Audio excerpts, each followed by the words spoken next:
Sayangnya semua usaha Malaysia meraih emas di Olimpiade Paris 2024 berakhir tragis. Kali ini guys ya, kembali kita akan mereaksi satu video miliknya Puncak Klasemen. Puluhan tahun Malaysia selalu gagal emas akibat sibuk menghujat prestasi negara lain. Semua kita tahu lah ya seperti apa Malaysia kan sampai saat ini ya, sampai terakhir Olimpiade Paris kemarin ya, mereka belum juga bisa berhasil mendapatkan emas Olimpiade, ya kan? Bahkan sama-sama kita tahu juga ya bagaimana orang-orang Malaysia ini merasa dirugikan ya saat pembalap sepedanya itu didiskualifikasi, serta satu lagi pembalap sepedanya ditabrak oleh pembalap Jepang, ya kan? Jadi mereka terlihat geram banget ya. Mimpi mereka untuk mendapatkan emas Olimpiade memang musnah sudah ya, gagal total ya. Tapi kalau menurut saya sih ini ya mungkin karmanya mereka sih ya, karena selama ini kan mereka itu selalu gemar banget kan merendahkan kita, bangsa kita kan. Mereka merasa selalu mereka itu di atas dari kita ya, padahal apanya yang di atas dari kita? Mereka itu, mereka hebat ya, mereka hebat, tapi hebat mengklaim apapun yang ada di Indonesia.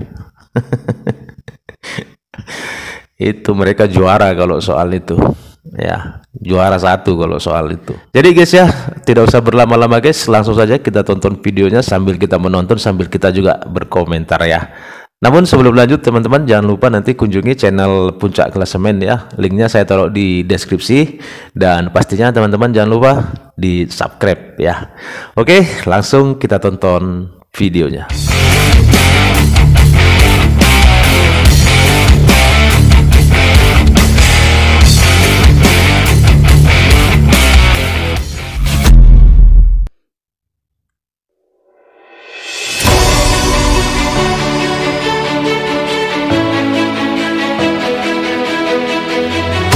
Dunia olahraga Malaysia kembali mencatat rekor buruk di gelaran Olimpiade Paris 2024.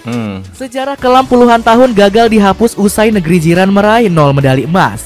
Padahal Malaysia punya kesempatan besar di cabur bulu tangkis dan balap sepeda. Netizen negeri jiran langsung mengamuk marah dengan prestasi buruk negaranya sendiri. Mereka juga cemburu melihat prestasi hebat kontingen Indonesia yang meraih 2 medali emas. Bagaimanakah kekacauan olahraga Malaysia yang melanjutkan kutukan Olimpiade? Sejarah panjang gagal meraih emas selama 68 tahun. Malaysia punya rekor buruk dalam sejarah Olimpiade sejak berpartisipasi pada tahun 1960. Kontingen negeri jiran tercatat belum pernah meraih satupun medali emas. Sebenarnya Malaysia sudah berjuang keras pada Olimpiade Tokyo tahun 2020 lalu. Sayangnya negeri jiran gak berhasil karena hanya merengkuh 1 perunggu dan 1 perak. Kegagalan Malaysia merebut medali emas salah satu terjadi pada cabur lompat indah. Pendelela Rinong dan Leong Munye yang menjadi wakil di nomor duo gagal meraih peringkat tertinggi. Uniknya, Pendelela justru tertangkap kamera berbicara kasar saat pengumuman nilai oleh juri. Sontak netizen Malaysia langsung mengecam tingkah kurang sopan dari atlet kelahiran Sarawak ini. Kemudian ada Lizzie Zia yang gagal meraih emas di cabur bulu tangkis nomor tunggal putra. Atlet kelahiran Alor Setar ini kandas di babak 16 besar oleh Chen Long dari Tiongkok. Lee Chong Wei selaku legenda frustasi karena perjuangan Malaysia dijegal negara tirai bambu. Chen Long lagi. Lebih baik jangan sampai kamu bertemu lagi dengan perwakilan Malaysia dalam 1 bulan ke depan, kecam Lee Chong Wei. Kegagalan Malaysia meraih emas Olimpiade disebut karena nggak serius memperhatikan para atlet. Dunia olahraga negeri jiran juga sering diterpa kabar para pejabat tersandung kasus korupsi. Salah satunya Sheikh Shadiq selaku mantan Menpora yang dihukum 7 tahun penjara serta denda 2,1 juta US dollar. Ex-Menpora Malaysia ini didakwa melakukan penggelapan properti dan juga pencucian uang. Pengadilan memutuskan bahwa pembela gagal mengajukan keraguan yang beralasan. Dan penuntut telah berhasil membuktikan kasusnya tanpa keraguan, tegas Hakim Azhar Abdul Hamid. Meski dilanda kekacauan, Malaysia tetap ambisius meraih emas di Olimpiade Paris 2024. Mereka bilang korupsi guys, rasuah Lizzie sebagai andalan negeri jiran di sektor bulu tangkis bertekad memborong medali emas. Saya tahu bahwa saya punya potensi juara. Saya bisa lolos 2 kali ke Olimpiade mewakili Malaysia. Saya bilang kepada diri saya bahwa inilah sebuah prestasi besar, kata Lizzie Zia. Hasrat besar Lizizia didukung oleh Asosiasi Bulu Tangkis Malaysia atau BAM. Salah satunya dengan menunjuk Lee Chong Wei sebagai manajer tim untuk meraih emas. Chong Wei adalah seorang legenda hebat dan merupakan salah satu pemain terhebat di dunia. Oleh karena itu dia adalah kandidat terbaik untuk tugas penting ini dan telah memenuhi syarat. Lee Chong Wei menyambut baik usulan tersebut dan siap memikul tanggung jawab besar. Ini adalah tanggung jawab yang sangat besar, tapi saya siap mengambilnya dan memainkan peran saya untuk membantu Malaysia, tegas Lee Chong Wei. Lanjutkan kutukan di Olimpiade Paris 2024. Sayangnya semua usaha Malaysia meraih emas di Olimpiade Paris 2024 berakhir tragis. Pasukan Harimau Malaya terkena kutukan 0 medali emas di edisi Olimpiade ke-33 ini. Negeri jiran hanya mampu merebut 2 medali perunggu di Olimpiade Paris 2024. Bahkan pasukan Harimau Malaya kalah jauh dari Filipina yang sukses merebut 2 medali emas. Malaysia gagal merengkuh emas dari cabur andalan seperti bulu tangkis. Lizizia yang menjadi harapan bangsa justru hanya sanggup meraih medali perunggu. Reksi Maniaki selaku Direktur Pelatihan Akademi Bulu Tangkis Malaysia sampai minta maaf. Dari segi pencapaian, jujur saya sangat kecewa. Saya mohon maaf gak bisa memberikan emas kepada Malaysia, tetapi kami akan terus berlatih ke depannya. Selain itu, cabur balap sepeda juga gagal memberikan emas setelah blunder konyol Muhammad Azizul Hasni. Atlet 36 tahun ini bergerak terlalu cepat sebelum Derni keluar. Padahal Azizul Hasni menjadi harapan terakhir Malaysia untuk meraih medali emas. John Besley selaku pelatih balap sepeda juga turut berkomentar mengenai blunder sang atlet. Curi start ya guys ya.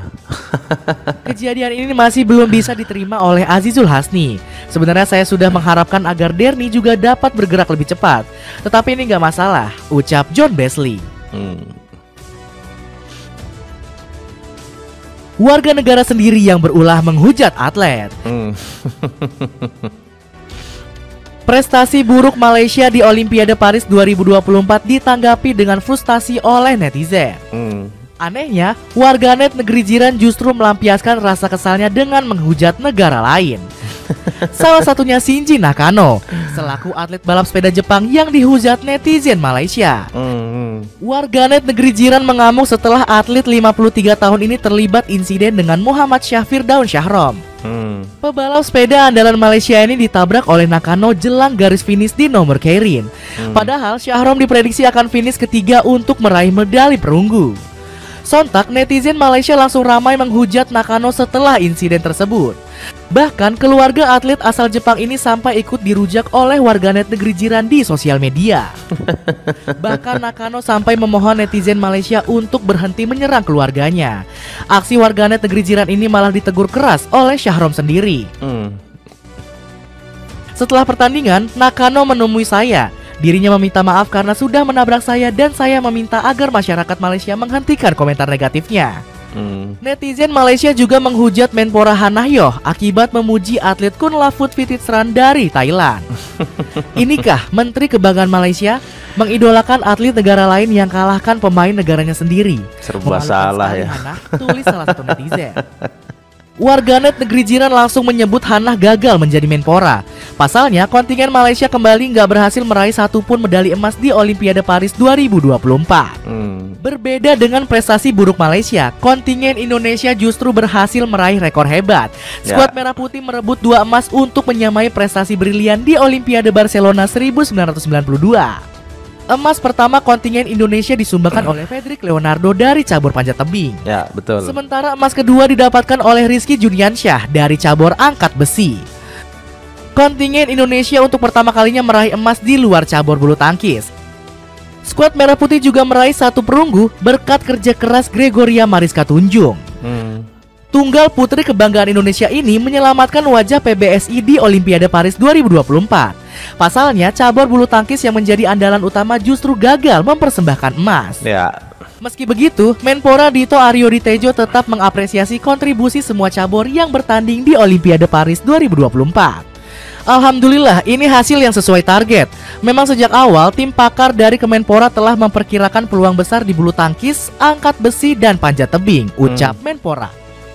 Buktinya, Fredrik dan Rizky yang meraih emas langsung diganjar bonus fantastis. Keduanya berhak meraih uang senilai 6 miliar rupiah dari pemerintah atas prestasi hebat di Olimpiade Paris 2024. Mantap. Sementara Gregoria mendapatkan uang apresiasi senilai 1,6 miliar atas medali perunggu yang diraihnya. Dengan kegagalan memalukan di Olimpiade Paris 2024, akankah olahraga Malaysia akan semakin sulit mengejar level Indonesia? Pesepeda yang dari Jepang itu kan memang mendapat serangan luar biasa ya dari orang-orang Malaysia. Bahkan sama-sama kita tahu juga pembalap sepeda Malaysia merasa malu ya. Dia merasa malu akibat akibat ulah orang-orang Malaysia ya. Karena sebenarnya itu dalam hal balapan itu biasa seperti itu. Iya kan? Dan itu bukan hal yang disengaja ya, tetapi ya namanya orang Malaysia. Orang Malaysia ini kan nggak pernah mau berpikir secara jernih dulu guys, apa permasalahannya, kenapa bisa seperti itu. Ya mungkin karena sudah wataknya ya guys ya, mereka merasa diri mereka istimewa, ya kan, ya jadi ya suka-sukanya saja lah. Biasanya itu kalau orang sudah merasa dirinya istimewa, merasa mulia ya menganggap orang lain itu ya remeh-temeh. Itu sudah hal yang lumrah sih memang ya, manusiawi ya. Jadi ya seperti itu sih mayoritas orang-orang Malaysia ini. Jadi guys ya, sampai di sini dulu guys ya videonya. Kalau menurut teman-teman seperti apa nih? Kasih komentar ya. Dan terima kasih teman-teman sudah menonton. Sampai ketemu lagi di video-video selanjutnya. Tetap semangat, salam sukses buat kita semua.